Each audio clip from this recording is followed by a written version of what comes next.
Xocalı haradır? Xocalı Qarabağ iqtisadi ərazisində yerləşən şəhər idi. Xocalıda dinc əhali yaşardı. İşğaldan əvvəl əhalisi təxminən 7000 nəfər oldu. Nə baş verdi? 1992-ci ildə fevralın 26-sında Xocalıda erməni silahlı qüvvələri və 366-cı motatıcı alay tərəfindən dinc əhaliyə hücum edildi. Çoxlu sayda insan həlak oldu, çox sayda girov götürüldü. Bu hadisə Xocalı faciəsi kimi tarixə düşür. Xocalı faciəsinin nəticələri: 600-dən çox insan qətlə yetirildi, 100-dən çox uşaq valideynsiz qaldı, 1275 nəfər əsir götürüldü, minlərlə insan əsir qaldı. Tariximizi unutmaq olmaz. Gələcəkdə belə faciələr olmasın deyə Xocalı soyqırımının tanınması Azərbaycanın xarici siyasətinin əsas istiqamətlərindən biri kimi müəyyənləşdirilmişdir. Xocalı bizim qan yaddaşımızdır, qəlbimizdə sağalmayan yara. Xocalını unutmadıq, unutmarıq.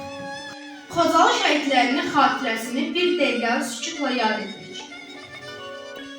Bayağı yerleri, ne bilirsen gençleri, kaçırma ölen şehirleri, Allah buna naat var, Xocalı unutmayın.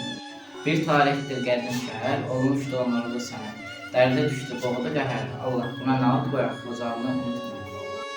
Biz müharibə istəmirik, Sülh istəyirik. müharibəsiz dünya, birlik istəyirik. İnsanlıq istəyirik. Xocalı, Səni unutmadıq. unutturmayacağıq. A message from the students to the world. We don't want the war, we want the peace, unity and humanism.